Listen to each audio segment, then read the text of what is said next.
The rain pattered against my windshield like tiny fingertips, desperate to be let in.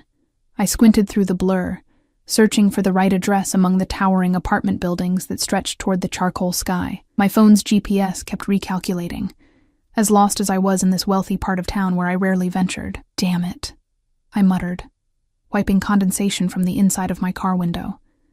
This delivery was already 20 minutes late, and my rating couldn't take another hit. 3 stars last week, and Dine Dash would cut me loose, leaving rent unpaid again. I pulled up to the gleaming high-rise, its glass and steel facade reflecting the storm clouds. Sunset Towers. This was it. The doorman raised an eyebrow at my beaten Honda, but buzzed me in when I flashed the delivery bag. Suite 1701, I said, trying to sound like I belonged. He looked me up and down. My rain-soaked hoodie, faded jeans with a small tear at the knee, hair escaping from what had once been a neat ponytail. Penthouse level requires a security code or resident approval. My heart sank. The customer didn't provide a code. Can you call up? Name on the order? I checked my phone. Williams. He picked up his desk phone, spoke briefly, then nodded. Take the private elevator at the end of the hall. They're expecting you. The elevator was like nothing I'd seen before. Burnished brass fixtures, mirrors on all sides reflecting my disheveled appearance in infinite regression. I tried to fix my hair, but gave up. The wealthy customer would have to deal with a slightly damp delivery girl. They'd forget me the moment I handed over their gourmet pasta. The elevator opened directly into a foyer larger than my entire apartment. Marble floors gleamed under crystal chandeliers, and floor-to-ceiling windows displayed a panoramic view of the city below, lights twinkling through the rain like fallen stars. Hello? I called out, my voice echoing. Dine Dash delivery. No answer. I took a few tentative steps forward, my wet sneakers squeaking against the polished floor. The apartment seemed empty, cavernous, like a museum after hours. Hello? Your food is here. I held up the insulated bag as if speaking to ghosts. A door clicked somewhere to my right. I turned toward the sound, expecting a harried business person, impatient for their dinner. Instead, I froze. The man who emerged was not what I expected. Tall, powerfully built, with broad shoulders accentuated by an impeccably tailored charcoal suit that probably cost more than my annual income. Dark hair, closely cropped at the sides but longer on top, framed a face that belonged on a Renaissance sculpture, all sharp angles and perfect symmetry. But it was his eyes that stopped my breath. Dark as midnight, observant, missing nothing. He wasn't alone. 2 men flanked him, one checking something on a sleek phone, the other scanning me with a gaze that made me feel like I was being x-rayed. I don't have a food order, the man in the center said, his voice a low, controlled rumble that seemed to vibrate through the marble beneath my feet. I fumbled with my phone. I have a delivery for Suite 1701, Williams. This is Suite 1707, he replied, a slight accent coloring his words. Italian, perhaps. Petrov. My stomach dropped. Wrong suite. The doorman had misheard or misunderstood. I was standing in a stranger's penthouse, dripping rainwater on his imported marble. I'm so sorry, I stammered, backing toward the elevator. Complete mix-up. I'll just... Wait. The single word carried the weight of a command, stopping me as effectively as a hand on my arm. The man, Petrov, studied me with those penetrating eyes. What's your name? Emma. I replied automatically, then wished I hadn't. Something about him made me want to be anonymous. Forgettable. He took a step closer, and I caught his scent. Expensive cologne with undertones of sandalwood and something uniquely masculine. One of his companions moved to a position near the elevator, blocking my exit without seeming to do so. Emma, Petrov repeated, as if testing how my name felt on his tongue. You look cold. And that food will get cold too. Williams can wait a few minutes. My delivery bag suddenly felt heavy. I really should go. They're waiting, and I've already mixed up the address. Sit. He gestured to a modern sofa that probably cost more than my car. Anton, get her a towel. The quieter of his 2 companions disappeared and returned moments later with a plush white towel. I didn't move to take it. Look, Mr. Petrov, I appreciate it, but I need to deliver this food. My job depends on it. I tried to sound firm, but my voice wavered. Something flashed in his eyes. Amusement? Interest? Your dedication is admirable, but I insist. It wasn't a request. I found myself perched on the edge of his sofa, clutching the delivery bag to my chest like a shield. Anton draped the towel over my shoulders without touching me. Petrov sat across from me in a leather armchair, unbuttoning his suit jacket with a casual elegance that spoke of money and power. Up close, I noticed a thin scar that ran along his jawline, the only imperfection in his otherwise flawless face. So, Emma, you deliver food to pay your bills. It wasn't a question. Among other things, I replied vaguely, not wanting to reveal how close to financial ruin I really was. Full-time delivery driver, part-time barista, occasional dog walker, and still barely making rent. And what else do you do? His gaze was intense, analyzing every micro-expression on my face. I'm studying nursing, I said, wondering why I was sharing this with a stranger. Night classes. Something shifted in his expression. Noble profession. Caring for others. I shrugged, uncomfortable with his scrutiny. It's practical. Steady work. My phone buzzed. A text from Dine Dash. Customer Williams reporting order not delivered. Please update status immediately. I stood abruptly. I really have to go. They're complaining about the delay. Petrov smiled, a predatory curve of his lips that didn't reach his eyes. Of course. Dmitri will show you to the correct suite. The larger bodyguard stepped forward, his expression neutral. That's not necessary, I protested. I insist, Petrov said again, in that same tone that brooked no argument. We wouldn't want you getting lost again. As Dmitri led me to the elevator, I felt Petrov's eyes on me, a physical weight between my shoulder blades. Just as the doors began to close, he spoke again. Emma, perhaps you delivered to the wrong suite, but you arrived at precisely the right door. We'll see each other again. The elevator doors sealed shut, cutting off my view of his confident smile. I exhaled shakily, realizing I'd been holding my breath. Dmitri said nothing as we descended one floor and walked down a plush hallway to suite 1601, not 1701 as I'd thought. He knocked once, waited for the door to open, nodded to the confused customer, and disappeared back toward the elevator without a word. You're late, the actual Mr. Williams complained, grabbing the bag from my hands. I'm sorry. There was a mix-up with the suite number, I explained, but he was already closing the door, leaving me alone in the hallway. As I rode the regular elevator down to the lobby, my hands were still trembling.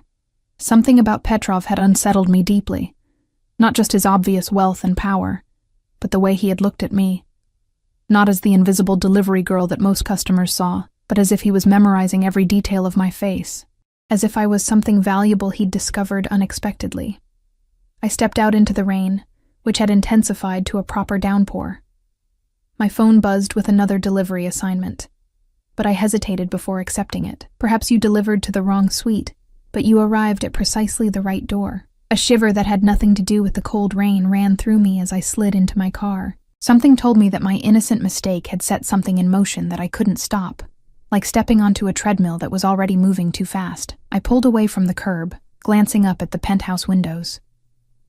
For a moment, I thought I saw a silhouette watching from above, but it was gone so quickly, I convinced myself it was just a trick of the rain and city lights. How wrong I was. I didn't sleep well that night. Rain continued to batter my tiny studio apartment, finding its way through a leak in the corner that my landlord had promised to fix months ago. I placed a pot underneath to catch the drips, their rhythmic pinging keeping time with my racing thoughts. Every time I closed my eyes, I saw Petrov's face, that calculating gaze, the way his presence had filled the room. I told myself I was being ridiculous. He was just another wealthy customer, probably used to people jumping at his commands. I'd never see him again. My alarm blared at 5:30 a.m. Friday meant morning shift at Blackbird Cafe before afternoon deliveries.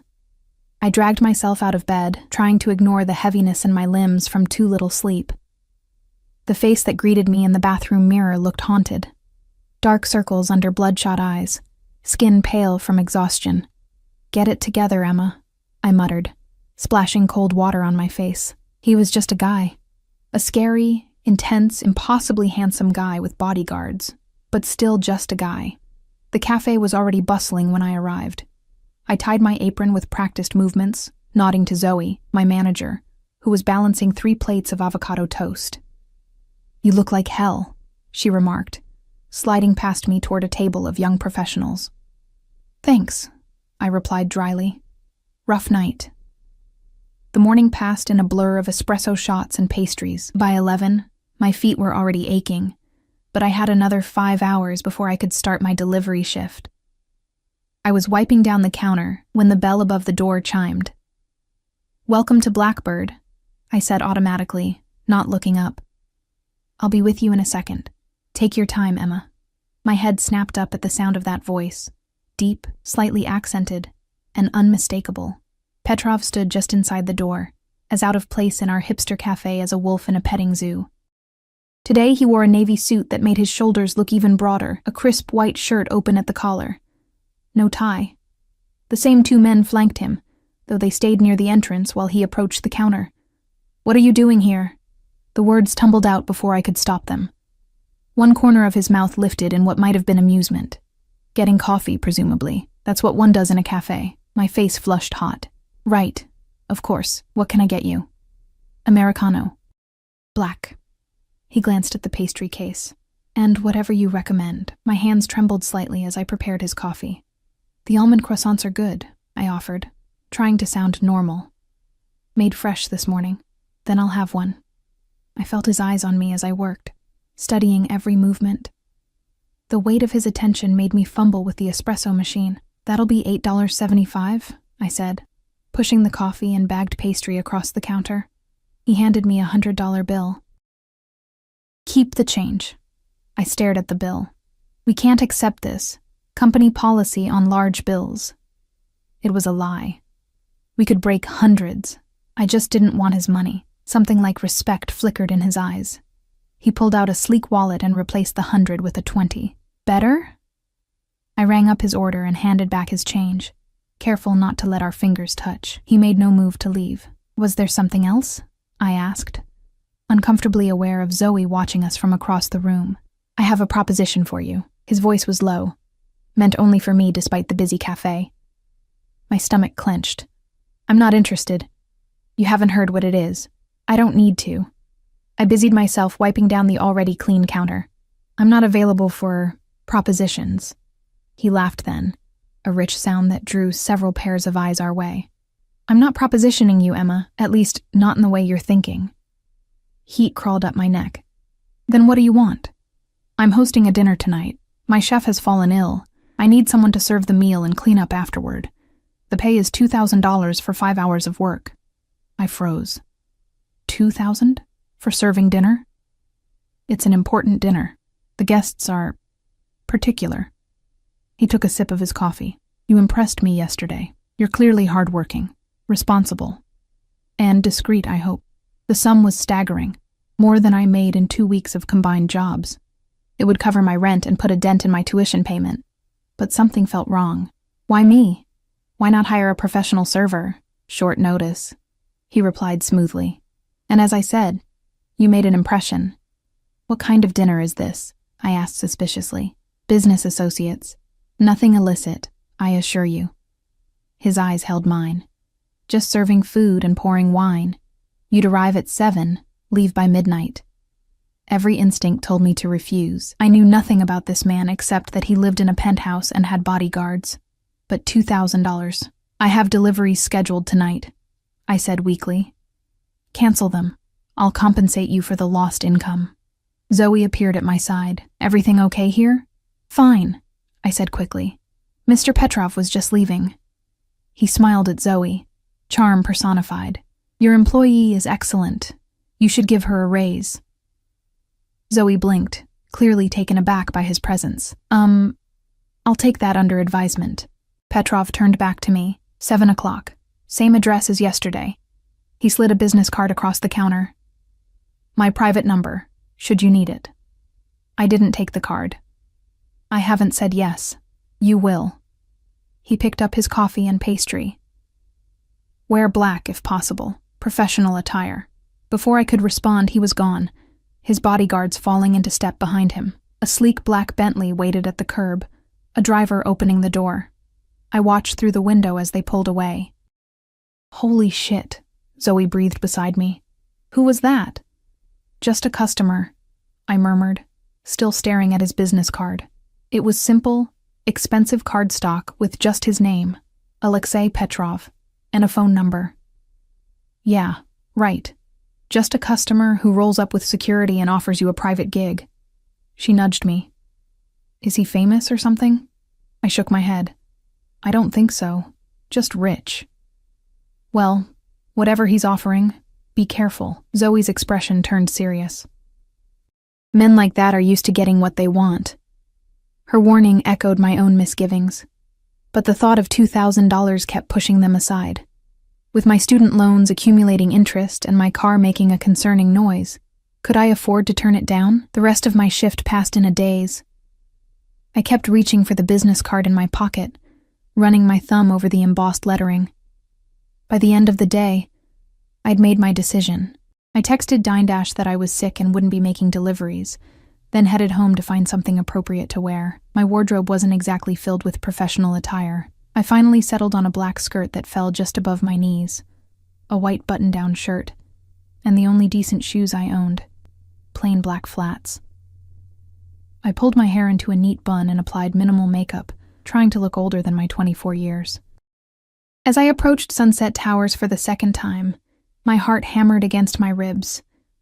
The same doorman recognized me, his eyebrows rising slightly. Suite 1707, I said before he could ask, proud that my voice remained steady.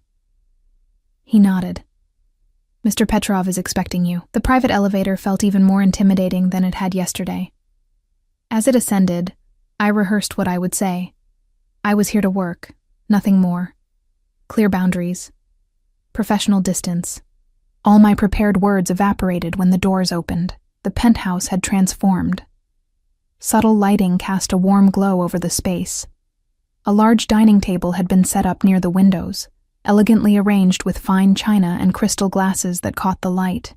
Soft classical music played from hidden speakers, and there was Petrov, standing in the center of it all, a glass of amber liquid in his hand. He'd changed into a black suit that fit him like a second skin, emphasizing his powerful build. He turned as I stepped in, his eyes sweeping over me in a single assessing glance. You came, he said, satisfaction evident in his tone. For work. I clarified immediately. Just work. Something like amusement flickered across his features. Of course. Anton will show you the kitchen and explain your duties. The quieter bodyguard materialized at my side, gesturing for me to follow. As we walked away, I felt Petrov's eyes on my back. That same weight I'd felt yesterday, like being watched by a predator who hadn't yet decided whether to pounce. The kitchen was a chef's dream, all gleaming stainless steel and marble. A middle-aged woman was putting the finishing touches on what appeared to be appetizers. This is Irina, Anton explained in a clipped accent. She has prepared everything. You will serve and clear dishes, pour wine, and stay attentive but invisible. Understood? I nodded, glad to have another woman present. How many guests? 6, plus Mr. Petrov. His expression remained impassive. The guests will arrive in 30 minutes. Irina will guide you. He left, and Irina gave me a tight smile. First time working for Mr. Petrov? Yes. Do you work for him regularly? She shook her head. My husband is his driver. I help sometimes. She lowered her voice. Be careful tonight. These men. They are not normal businessmen. Before I could ask what she meant, the doorbell chimed. Irina straightened. They arrive early. We begin now. Follow my lead. The next hour was a blur. Men in expensive suits arrived one after another, each with their own security who remained in the foyer. Petrov greeted them all with the same controlled cordiality, speaking a mixture of English and what sounded like Russian. I served appetizers, then soup, keeping my eyes down, trying to be invisible as instructed. It was during the main course that I made my mistake. I was refilling a wine glass when I overheard a snippet of conversation. The shipment from Belarus was intercepted, one man said quietly. Someone talked. Find out who, Petrov replied, his voice suddenly hard as steel. Make an example. The man nodded, then noticed me standing there. He fell silent, his eyes narrowing. I moved away quickly, but the damage was done. I'd heard something I shouldn't have. In the kitchen, I leaned against the counter, heart racing. What kind of business were they discussing? What example were they planning to make? You look pale, Irina observed, preparing dessert plates. I'm fine, I lied. Just tired. When I returned to the dining room with dessert, Petrov's eyes found me immediately. I could feel his attention throughout the rest of the meal, though he never addressed me directly. As the guests departed around 11, I began clearing dishes, eager to finish and leave. The atmosphere had grown oppressive, charged with something I couldn't name, but that made my skin prickle with awareness. I was stacking plates in the kitchen when I sensed a presence behind me. I turned to find Petrov standing in the doorway watching me. You overheard something earlier, he said. Not a question. I swallowed hard. I didn't hear anything important. Don't lie to me, Emma. He stepped closer. It doesn't suit you. I'm almost finished here, I said, changing the subject. I'll be out of your way soon. Did I say I wanted you gone? The question hung in the air between us, loaded with implication. He moved closer still, until I could smell his cologne and the faint scent of whiskey on his breath. The dinner went well, he continued when I didn't respond. You did your job admirably, thank you. I tried to step around him. If you'll excuse me, his hand shot out, fingers wrapping around my wrist, not painfully but with enough pressure to stop me in my tracks. His touch sent an electric current up my arm. What I said yesterday was true, he murmured. You delivered to the wrong suite, but you arrived at exactly the right door. His eyes held mine, dark and intent. For one breathless moment, I thought he might pull me closer. Instead, he released me and stepped back. Finish up here. Dmitri will drive you home. That's not necessary, I said quickly. I have my car.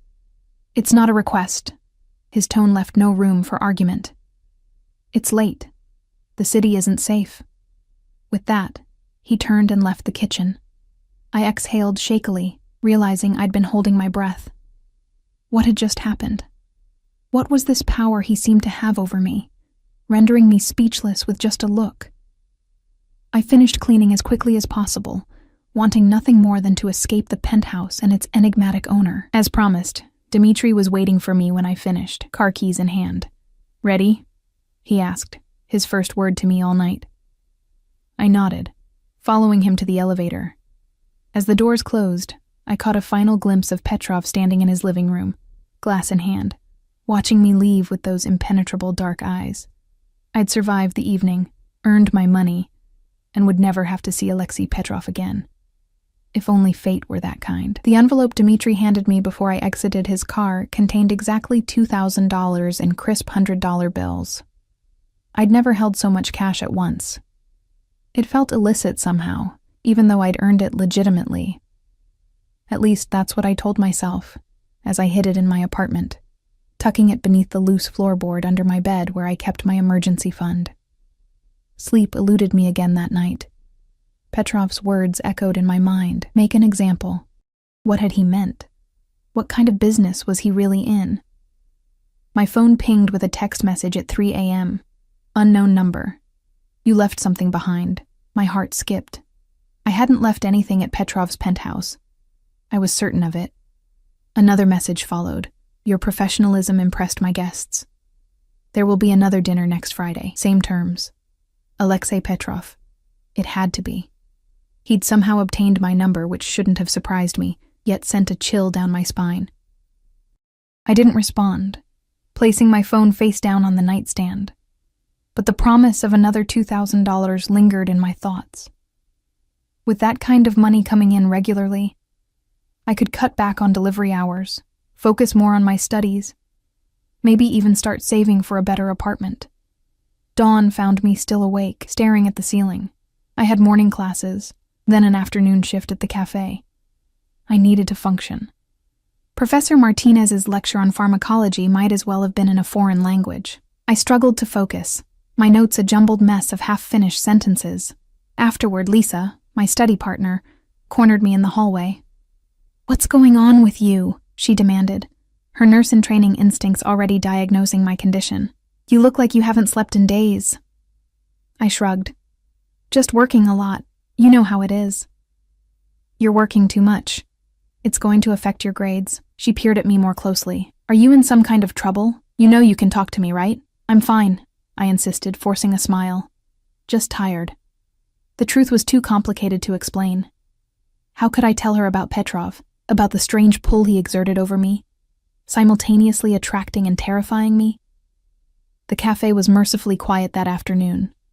I moved through my tasks automatically, making lattes and serving pastries while my mind wandered elsewhere. It wasn't until Zoe snapped her fingers in front of my face that I realized she'd been trying to get my attention. "Earth to Emma. There's someone here for you." I turned toward the counter and froze. Not Petrov this time, but Dmitri, his imposing bodyguard, standing out in our little cafe like a sequoia in a flower garden. "Miss Emma," he said with a slight nod, "Mr. Petrov requests your presence." Zoe raised an eyebrow at me, silently asking if I needed help. I shook my head slightly. "I'm working," I told Dmitri. "My shift doesn't end for 3 hours. Mr. Petrov has spoken with your manager. You are excused for the remainder of the day." I glanced at Zoe, who looked as confused as I felt. "He called the owner directly," she confirmed. "Paid for your entire shift plus extra." "What the hell is going on, Emma?" "Nothing," I said quickly. "Just a private client." Dmitri waited impassively while I untied my apron and grabbed my bag from the back room. Zoe followed me. "This is getting weird," she whispered. "Are you sure you're okay? Do you need me to call someone?" "It's fine," I assured her, though my churning stomach suggested otherwise. "Just a job opportunity. I'll tell you about it later." Outside, the same black Bentley waited at the curb. Dmitri opened the rear door, and I slid in, half expecting to find Petrov inside. Instead, the back seat was empty. "Where are we going?" I asked as Dmitri pulled away from the cafe. "Shopping," he replied curtly. "Shopping? For what?" "Mr. Petrov will explain." We drove to the most exclusive shopping district in the city, where boutiques had no price tags and doormen guarded the entrances. Dmitri parked in front of a store with a minimalist facade and a single evening gown displayed in the window. The kind of place I'd walk past without a second glance, knowing I could never afford anything inside. "Wait here," Dmitri instructed, getting out and speaking briefly to someone at the door. A moment later, a slender woman in an impeccable black dress emerged with him. She approached the car as Dmitri opened my door. "Miss Emma?" Her smile was professional, practiced. "I'm Margot. Mr. Petrov has arranged a private consultation for you. Please come inside." I stepped out, feeling woefully underdressed in my jeans and cafe polo shirt. "There's been a misunderstanding. I'm not here to shop." Mr. Petrov was very clear about his requirements. Margot gestured toward the boutique. "We've closed the store for your appointment." Closed the entire store? Just for me? The extravagance was staggering. I glanced at Dmitri, who stood impassively by the car. "What exactly am I shopping for? An evening gown, accessories, and appropriate undergarments," Margot replied smoothly. "For an event this evening." "This evening?" My voice rose in pitch. "I don't remember agreeing to anything tonight." "Mr. Petrov said you would say that." A hint of amusement colored her tone. "He also said to remind you that it would be worth your while." Inside, the boutique was a temple of luxury, plush seating, champagne and crystal flutes, and clothing that looked like it belonged in a museum rather than on a human body. Margot led me to a private dressing room larger than my bathroom. "Mr. Petrov provided your measurements and some guidelines on style and color," she said, selecting several gowns from a rack. "He prefers darker shades, burgundy, navy, emerald. Nothing too revealing, but nothing that hides your figure either." My head spun. "He gave you my measurements? How would he even know my measurements?" Margot smiled enigmatically. "Mr. Petrov is very observant." The thought of Petrov studying my body closely enough to estimate my size sent heat rushing to my face. It was invasive, presumptuous. And yet, a small part of me was flattered by his attention. I tried on gowns worth more than my car, each one more beautiful than the last. Margot insisted I try them all, even when I found one I liked. A deep burgundy silk that draped elegantly across my body, making me look taller, more sophisticated. "This one," I said finally, turning in front of the three-way mirror. The woman reflected there hardly looked like me. She was elegant, mysterious, almost regal. "Excellent choice," Margot approved. "Now for shoes, jewelry, and underpinnings." 2 hours later, I was transformed. The burgundy gown hugged my curves before flowing to the floor in a subtle train. My hair had been styled by the boutique's personal stylist into soft waves that framed my face. Delicate gold jewelry adorned my neck and ears, and makeup enhanced my features, while still looking natural. Even my nails had been professionally manicured. "Mr. Petrov will be pleased," Margot said, surveying her handiwork. "I still don't know where I'm going or what I'm doing," I protested as she ushered me toward the exit. "The opera," Dmitri answered, appearing at my side. "Mr. Petrov is waiting." The opera. Me.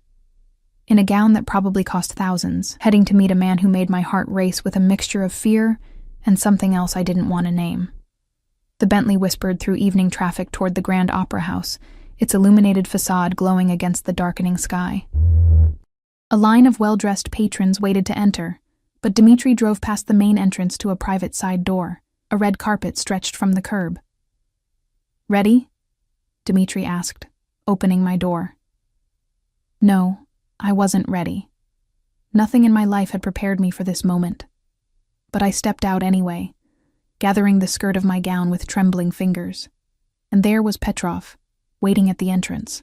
Tonight he wore a classic tuxedo that accentuated his broad shoulders and trim waist. His dark hair was impeccably styled, his jaw freshly shaved.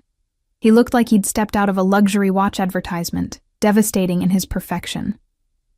His eyes widened slightly when he saw me, the only crack in his composed facade. For a heartbeat, he simply stared, something like hunger flashing in his gaze.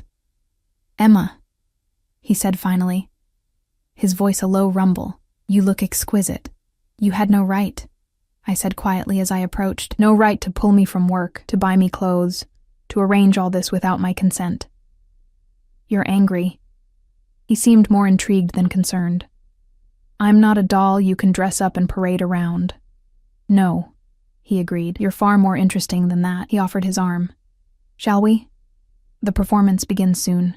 I should have turned around, gotten into a taxi, and gone home. Instead, I placed my hand on his arm, feeling solid muscle beneath the fine fabric of his sleeve. "Why am I here, Mr. Petrov?" I asked as he led me inside. "Alexei," he corrected. "And you're here because I want you to be." We entered a private box overlooking the stage. Champagne waited on ice, along with delicate canapes.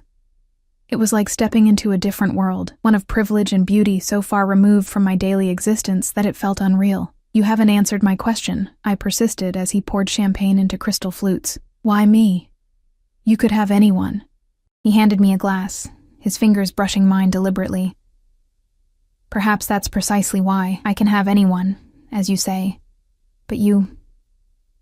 His eyes traveled over my face, lingering on my lips. "You don't want anything from me. I took your money," I reminded him. "For honest work. Not because you wanted access to my world or my connections." He sipped his champagne. "Do you know how rare that is in my life, Emma? Authenticity, honesty." Before I could respond, the lights dimmed, and the orchestra began tuning. Petrov guided me to our seats, his hand at the small of my back sending electricity up my spine.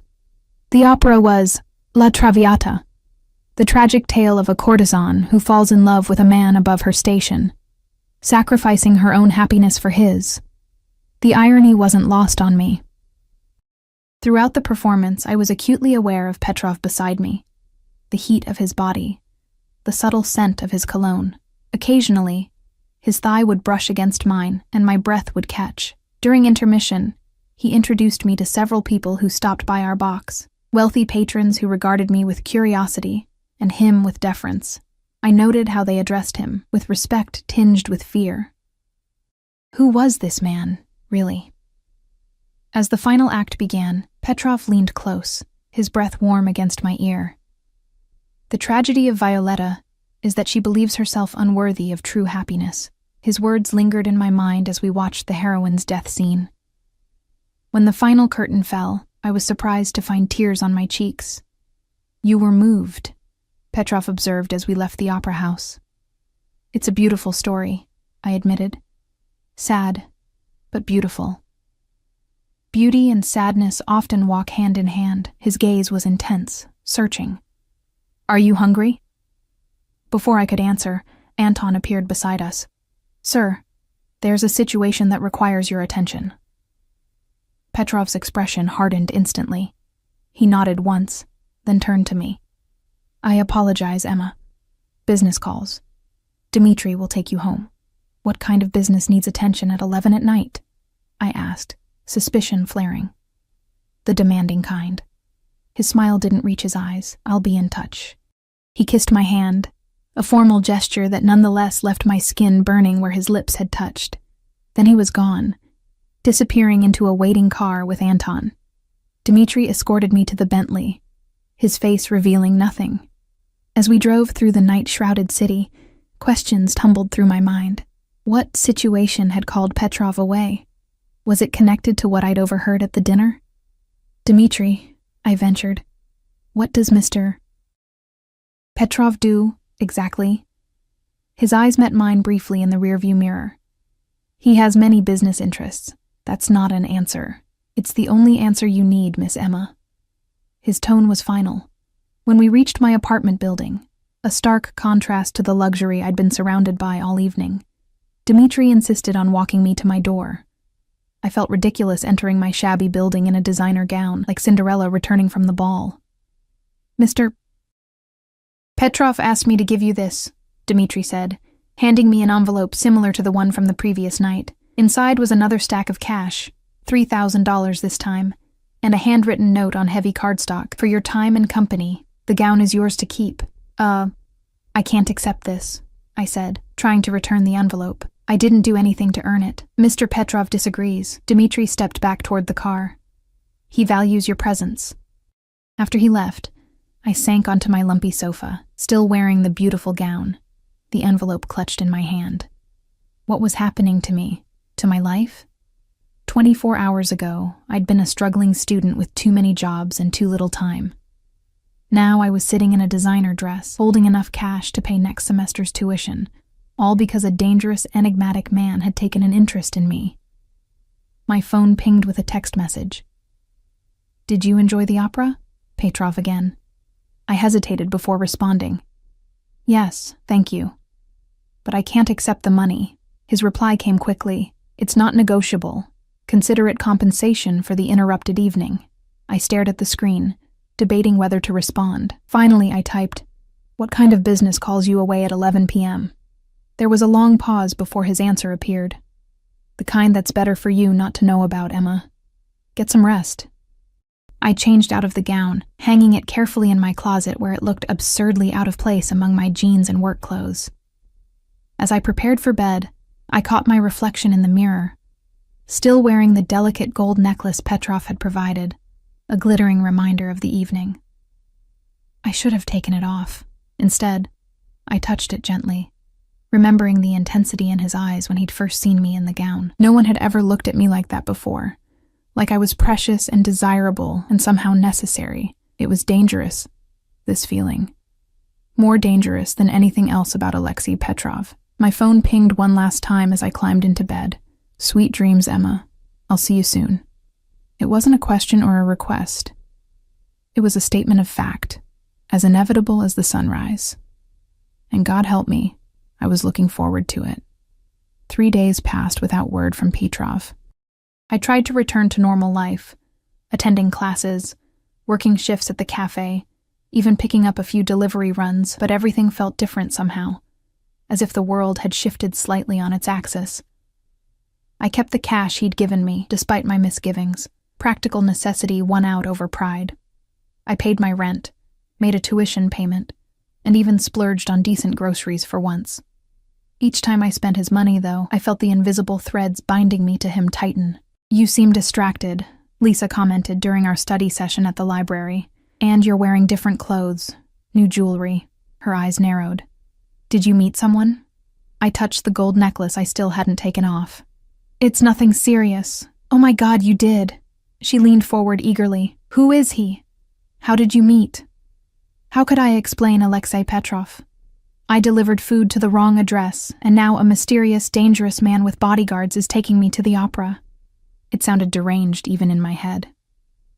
"It's complicated," I hedged. "We're not really dating." "But you want to be," she pressed, reading my expression.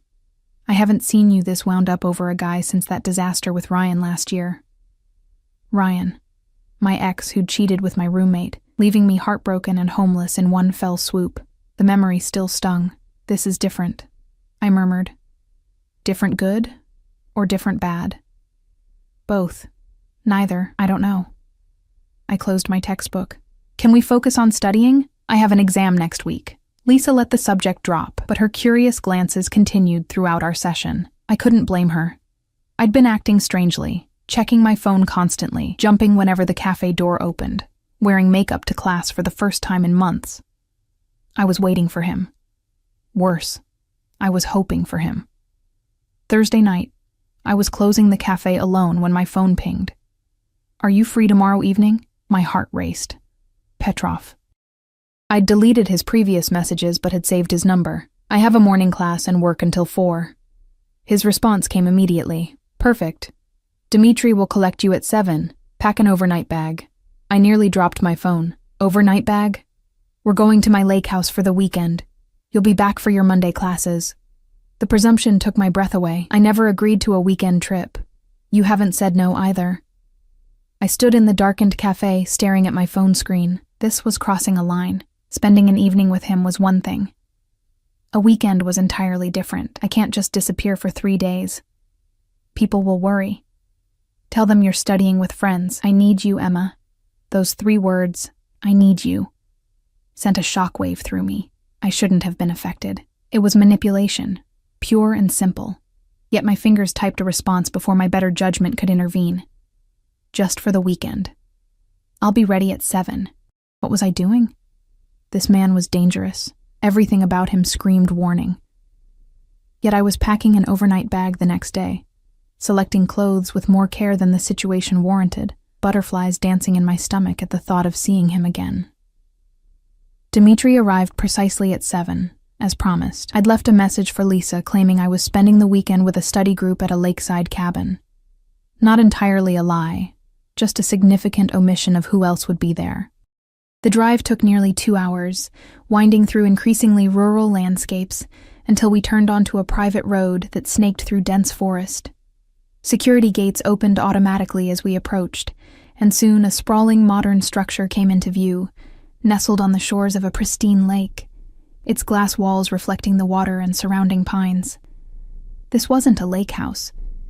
It was a lake mansion, minimalist architecture blending seamlessly with the natural setting, every element screaming wealth and exclusivity. Petrov waited on the deck, silhouetted against the setting sun. Unlike his usual suits, he wore dark jeans and a charcoal sweater that somehow made him look even more imposing, more real. "You came," he said as I approached, echoing his words from the night of the dinner party. "You didn't really give me a choice," I replied, though we both knew that wasn't true. I could have said no. I'd chosen not to. "There's always a choice, Emma." He took my bag, his fingers brushing mine. "You made the right one." The interior was just as impressive as the exterior. Open-concept living spaces with soaring ceilings, modern furniture that managed to look both expensive and comfortable, and walls of glass that erased the boundary between inside and outside. No bodyguards were visible, though I suspected they weren't far. "It's beautiful," I admitted, gazing at the lake view. "I come here when I need to think, to escape." Petrov placed my bag by the floating staircase. "Few people know about this place." I turned to face him. "Why am I here, Alexei? Really?" He studied me for a long moment, his dark eyes unreadable. "Because you're unexpected." He stepped closer.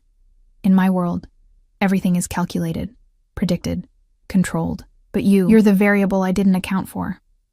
Is that supposed to make me feel special? I asked, trying to maintain my composure despite his proximity. It should. It means you've disrupted a life I thought was perfectly ordered. His voice dropped lower. It means you've made me question things I never questioned before. Before I could respond, he gestured toward the kitchen. You must be hungry after the drive. I've prepared dinner. You cook? I couldn't hide my surprise. A smile touched his lips. I contain multitudes, Emma. Dinner was simple but exquisite. Perfectly grilled steak, roasted vegetables, and a wine that probably cost more than my monthly rent.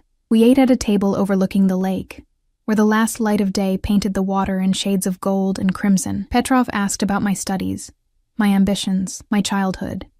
He listened with genuine interest, asking thoughtful questions. I found myself revealing things I rarely shared. My mother's death when I was 12, my father's subsequent descent into alcoholism, my determination to build a different life through education. You've overcome much to get where you are, he observed, refilling my wine glass. That kind of resilience is rare. It's not that impressive, I demurred. Lots of people have harder lives than mine. You don't give yourself enough credit. His gaze was intense. You should never apologize for your strength, Emma. The conversation shifted, and I found myself asking about him. His childhood, his business, his life. He spoke of growing up in Russia, of coming to America as a teenager, of building his empire from nothing. But I noticed the careful omissions, the way he redirected questions about exactly what his business entailed. You're being evasive, I pointed out after my third glass of wine had loosened my tongue. What are you hiding? Everyone has secrets, he replied smoothly. Even you. Not like yours. I set down my glass. I overheard something at the dinner party. About a shipment, about making an example of someone. His expression hardened momentarily, then relaxed into a careful neutrality. Business can be complicated, competitive. What kind of business requires bodyguards and making examples of people? The kind that affords me this house. The kind that paid for that necklace you're still wearing. His eyes flicked to the gold chain at my throat. The kind you don't need to concern yourself with. I think I deserve to know who I'm spending the weekend with. He leaned forward, his voice dropping to a near whisper. Would the truth change your decision to be here? The question caught me off guard. Would it? If I knew exactly who and what Alexei Petrov was, would I have still climbed into that car tonight? The wine and his proximity muddled my thoughts. I don't know, I answered honestly. Then perhaps it's better not to ask questions you don't truly want answered. After dinner, we moved to the living room. A fire crackled in the modern fireplace, casting dancing shadows across the room. Petrov put on soft jazz, the mournful saxophone echoing my confused emotions. He sat beside me on the sofa, close enough that I could feel his warmth, but not touching. Tell me what you want, Emma. What do you mean? From life. From your career. From this weekend. His eyes reflected the firelight. From me. I stared into my wine glass, buying time. I want to finish my degree, become a nurse, help people. Noble goals. And beyond that? Security, I admitted. I'm tired of worrying about rent and tuition and whether my car will start in the morning. He nodded, understanding. And what do you want from this weekend? My cheeks flushed with heat that had nothing to do with the fire. I don't know. I think you do. His voice was gentle but insistent. I think that's why you came. When I didn't respond, he reached out, his fingers tracing the line of my jaw with feather-light precision. What do you want from me, Emma? The touch sent electricity through me. I should have pulled away. Instead, I leaned into his hand, my eyes closing briefly. I want to understand you, I whispered. I want to know why I can't stop thinking about you, even though everything about you terrifies me. I don't want to terrify you, he murmured, his thumb brushing my lower lip. But you do. You have power over people, over me. I opened my eyes to meet his gaze. And I don't know why I'm drawn to that when I should be running from it. In one fluid motion, he moved closer, his hand sliding to the nape of my neck. Sometimes we're drawn to what challenges us, what forces us to confront parts of ourselves we keep hidden. His face was inches from mine, his eyes dark with desire. I could feel his breath, smell the wine on his lips. Everything in me screamed both warning and invitation. "I won't pressure you," he said softly. "I've wanted you since the moment you stepped into my apartment with that delivery bag. But I can wait." "For what?" "For you to decide that you want me too, completely, without reservation."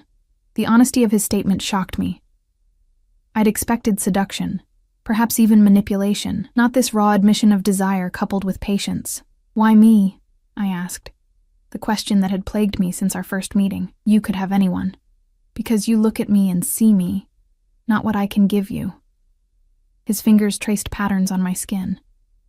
"Because you challenge me. Because you're unimpressed by my wealth and unintimidated by my position." "That's not true," I argued. "You intimidate me constantly." A smile touched his lips. "Yet here you are, telling me to my face that I terrify you. Most people wouldn't dare." Before I could respond, his phone buzzed. He glanced at it, his expression darkening instantly. "I need to take this," he said, standing abruptly. "Make yourself comfortable. I won't be long." He stepped onto the deck, closing the glass door behind him. Though I couldn't hear his words, his body language spoke volumes. Tension radiating from his shoulders, his free hand clenching into a fist, his pacing like a caged predator. This was the other Petrov, the one who made examples of people. The one whose business associates approached him with deference tinged with fear. I moved to the window, watching him. In the moonlight, his features were sharper, more dangerous. He ended the call, stared out at the lake for a long moment, then turned back toward the house. Our eyes met through the glass. I didn't look away. When he re-entered, his expression was carefully composed, but anger simmered beneath the surface. "I apologize for the interruption. Is everything okay?" "Nothing for you to worry about." He returned to the sofa, though he sat farther away than before. "Business complications." I took a deep breath. "Alexei, I need to know what kind of man you are, what kind of business you're really in." He was silent for so long I thought he wouldn't answer. Then, "I'm in the business of power, Emma. Importing, exporting, shipping, construction, real estate, nightclubs, investments. But at its core, my business is influence, control." "Are you—" I hesitated, afraid to say the word. "Am I what?" His voice was dangerously soft. "In the Mafia?" I whispered. He laughed, but there was no humor in it. "Such an American term, so dramatic." He leaned forward. "I'm a businessman with interests that sometimes operate in gray areas. Areas where conventional rules don't always apply." It wasn't a denial. If anything, it was a confirmation dressed in euphemism. "Have you killed people?" The question escaped before I could stop it. His expression grew serious. "Would the answer change how you feel when I touch you? When I look at you?" "It should," I said, my voice trembling slightly. "But it wouldn't," he countered. "That's what frightens you most, isn't it? Not who I am, but who you are for wanting me despite it." The truth of his words struck me like a physical blow. He'd seen through me completely, identified the core of my conflict. I was attracted to him not in spite of his dangerous aura, but partially because of it. He moved closer again, his hand coming to rest on mine. "I would never harm you, Emma, never. But you harm others, only those who deserve it." His fingers entwined with mine. "Only those who break faith with me. And if I break faith with you," I challenged, though my racing heart belied my brave words. Something flashed in his eyes, not anger, but hurt. "You misunderstand me. What I want from you can't be taken, only given freely." "And what is that exactly?" "You," he said simply. "Your trust, your honesty, eventually your heart." The intensity of his gaze pinned me in place. In that moment, I recognized the true danger Alexei Petrov posed, not the physical threat of a powerful man with dangerous connections, but the emotional threat of someone who could see through my carefully constructed walls to the vulnerable woman beneath. "I should go to bed," I said, suddenly needing distance. "It's been a long day," he nodded, releasing my hand.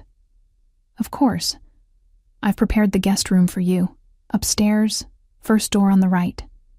As I stood, he caught my wrist gently. Emma.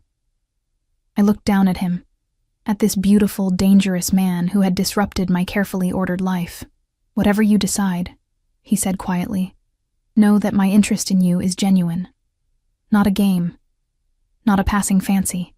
I nodded, unable to form words around the emotion tightening my throat.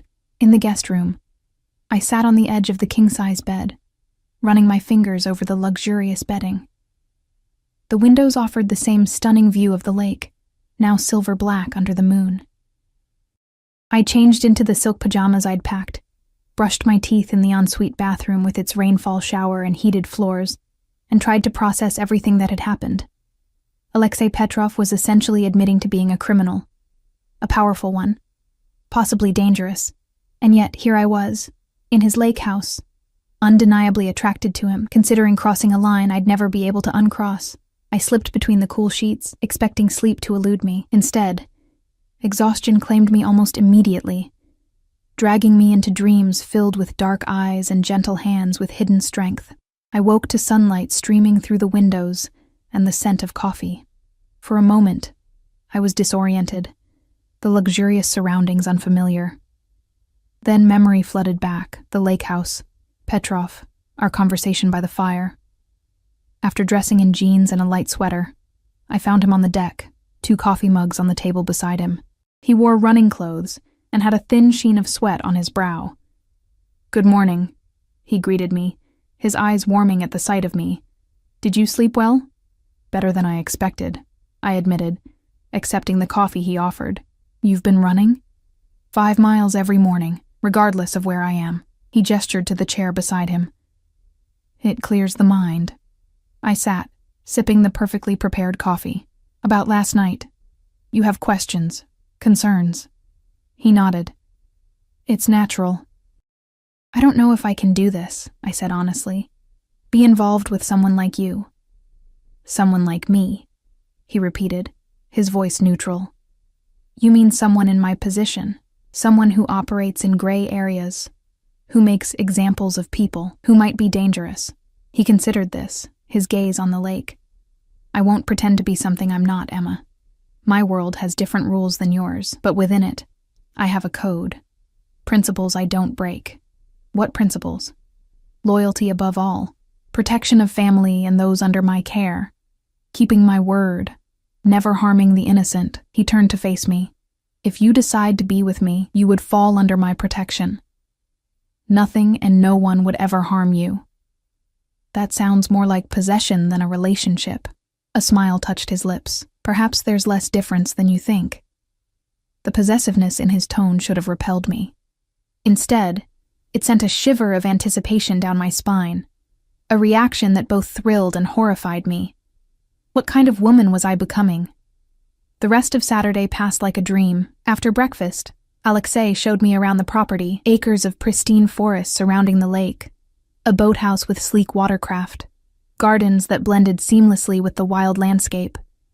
We took a small motorboat across the lake, the wind tangling my hair as Alexei navigated with confident ease. For lunch, he prepared a picnic that we ate on a secluded beach, talking about books, music, and art, safe topics that allowed us to know each other without venturing into dangerous territory. In these moments, it was easy to forget who he was, what he did. He seemed like any other man, albeit extraordinarily wealthy and handsome, enjoying a weekend with a woman he was interested in. But occasionally his phone would buzz, and that other Alexei would surface, the one with hard eyes and terse responses, the one who commanded rather than suggested. As evening approached, we returned to the house. I offered to help with dinner, and we worked side by side in the kitchen, moving around each other in a dance that felt surprisingly natural. His hand would brush mine as we reached for ingredients. His body would press briefly against my back as he moved past me, each contact sending electricity through me. "You're distracted," he observed as I nearly dropped a bowl of salad. "What's on your mind?" I set the bowl safely on the counter. "This feels too normal. And that troubles you?" "It should trouble me that it doesn't trouble me more," I said, struggling to articulate my confusion, knowing what I know about you. He turned from the stove to face me fully. What exactly do you think you know? That you're not just a businessman. That you're involved in something illegal, dangerous. Alexei leaned against the counter. The world isn't divided neatly into legal and illegal, Emma. Into good people and bad. Real life exists in the in-between spaces. Philosophy doesn't change reality. Reality is more complex than your black and white view allows. He moved closer. The legitimate businessman who exploits legal loopholes to pay workers poverty wages while he buys a 5th vacation home. Is he good because he breaks no laws? The man who operates outside the law to protect those who depend on him, who creates jobs, who maintains order in places the authorities have abandoned. Is he evil? It's not that simple.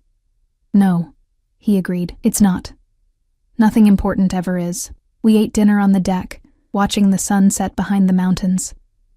Alexei opened another bottle of wine, and our conversation flowed more easily with each glass. I found myself laughing at his dry humor, relaxing in his presence despite everything my rational mind was screaming. After dinner, he built a fire in the outdoor fire pit. We sat side by side on a plush outdoor sofa, the flames casting dancing shadows across his features, making him look both more dangerous and more vulnerable. Tell me something true, I said, emboldened by wine and the intimacy of the moment. Something you've never told anyone else. He was quiet for so long I thought he wouldn't answer. Then, staring into the fire, I'm lonely, Emma. I have people around me constantly, employees, associates, sycophants seeking favor. But true connection, understanding, those have always eluded me. The admission caught me off guard with its raw honesty. Is that why I'm here? Because you're lonely? You're here because when you look at me, I feel seen for the first time in years. He turned to face me, firelight reflecting in his dark eyes. Not as Alexei Petrov, the man people fear and respect, but just as a man, with all the flaws and desires that entails. I couldn't look away from his gaze, couldn't break the connection that seemed to tether us together across the small space between us. Your turn, he said softly. Tell me something true. I took a deep breath. I'm scared of how much I want you. It goes against everything I thought I knew about myself, about what I wanted in life. You represent everything I should run from. Yet here I am, running toward you instead. His hand found mine in the darkness, fingers intertwining. We're more alike than you realize, both caught between worlds, both fighting against our natures. What is my nature, according to you? I asked, my voice barely audible above the crackling fire. To be extraordinary, to refuse the ordinary path laid out for you, to crave intensity rather than comfort. As he spoke, he moved closer, until I could feel his breath on my skin. Tell me to stop, Emma, and I will. Tell me you don't want this, want me. And I'll never touch you again. But I couldn't form the words, couldn't deny the truth he saw so clearly. Instead, I closed the remaining distance between us. Pressing my lips to his, the kiss began gently, almost tentatively, but quickly deepened into something hungry, desperate. His hands framed my face with surprising tenderness, even as his mouth claimed mine with unmistakable possession. I melted against him, all my doubts and fears momentarily silenced by the overwhelming reality of his touch. When we finally broke apart, both breathing hard, his eyes had darkened with desire. Be sure, Emma, he said, his voice rough. Be absolutely sure this is what you want, because once you're mine, I won't let you go easily. The possessiveness in his words should have frightened me. Instead, it ignited something primal within me. I'm sure, I whispered against his lips. He stood in one fluid motion, lifting me into his arms as if I weighed nothing. I wound my arms around his neck as he carried me into the house, up the stairs, to the master bedroom I hadn't yet seen. The room was masculine and elegant. Dark wood, crisp linens, floor-to-ceiling windows overlooking the moonlit lake. He laid me on the bed with unexpected gentleness, looking down at me with an expression that mingled desire with something deeper, more profound. You have no idea how long I've wanted this, he murmured, joining me on the bed. Wanted you. What followed was unlike anything I'd experienced before. Alexei was both passionate and patient, demanding and giving. His hands and mouth seemed to know exactly how to touch me, how to draw responses from my body I didn't know were possible. Throughout, his eyes held mine, forcing a connection that went beyond the physical. Afterward, I lay in his arms, my head on his chest, listening to the steady beat of his heart. His fingers traced lazy patterns on my bare skin, raising goosebumps in their wake. "What happens now?" I asked quietly. "Now you sleep," he replied, pressing a kiss to my forehead. "And tomorrow, we return to the city. And then?" He tilted my chin up, making me meet his gaze. "And then you become part of my life, and I become part of yours, if that's what you want." "It's not that simple, Alexei. Our worlds are completely different. They don't have to be." His expression grew serious. "I can help you, Emma. With school, with a better apartment, with anything you need."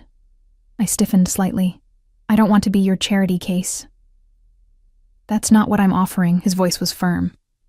"I'm offering partnership, support, the kind that people who care about each other provide. And what do you get in return? You."